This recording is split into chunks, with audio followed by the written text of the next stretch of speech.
ওয়ালাইকুম রহমতুল্লাহি ওবরাকাতু। এইচএম হাসান ইউটিউব চ্যানেলের পক্ষ থেকে সবাইকে জানাচ্ছি আন্তরিক শুভেচ্ছা ও অভিনন্দন।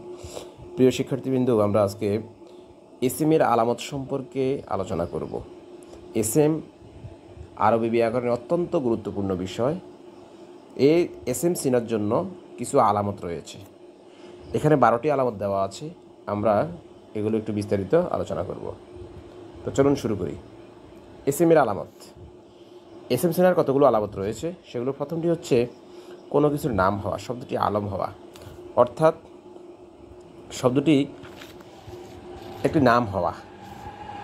যেমন প্রথমে আমরা দেখলাম বাকারা, এটা নির্দিষ্ট প্রাণীর নাম। ফিল হাতির নাম। দাকা একটি স্থানের নাম। কলামুন কলমের নাম। খলিদুন একজন ব্যক্তির নাম। অর্থাৎ কোনো কিছুর নির্দিষ্ট নাম হওয়া, এটাকে আলম বলা হয়। 2 নম্বরে দেখতে পাচ্ছি শব্দের শেষে তানউইন যুক্ত হওয়া। আমরা জানি 2 জবর 2 জের 2 পেশকে তানউইন বলে। এই তানউইন যুক্ত যে শব্দগুলা, সেগুলোকে আমরা এসএম হিসাবে ধরে নিব। সালামুন শব্দের শেষে 2 জবর আছে। নাহারুন 2 পেশ আছে শব্দের শেষে। সালামুন 2 পেশ আছে। লাইলুন 2 পেশ আছে। এই শব্দগুলো আমরা এসএম হিসাবে ধরে নিব। 3 নম্বর শব্দের প্রথমে আলিফ লাম যুক্ত হওয়া। যেমন আয-যাহাবু, আল আকালু, আশ-শারবু। শব্দগুলো শুরুতে আলিফ লাম যুক্ত। আলিফ লাম যুক্ত শব্দগুলো সবসময় এসএম হয়। 4 নম্বরে আছে শব্দের শেষে নুনে তাসনিয়া হওয়া। যেমন তলাবানে, শব্দের শেষে নুনে তাসনিয়া হওয়া। 5 নম্বর হচ্ছে শব্দের শেষে নুনে জমা হওয়া, অর্থাৎ শব্দটি জমা হওয়া।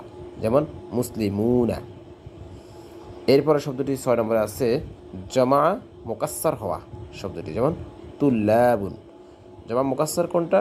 যে জমার মূল বর্ণগুলোর মাঝখানে আলিফ যুক্ত হয়ে জিনিসটাকে ভেঙে দেয়, মুকাসসার, সেটাকে জমা মুকাসসার বলা হয়।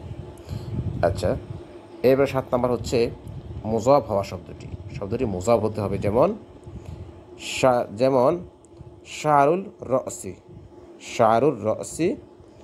কলামু জাইদিন, জাইদের কলম। তারপর হচ্ছে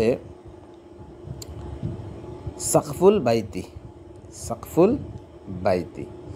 এখানে শব্দটি যে মুযাফ শব্দগুলো প্রত্যেকটি এক একটি এসএম।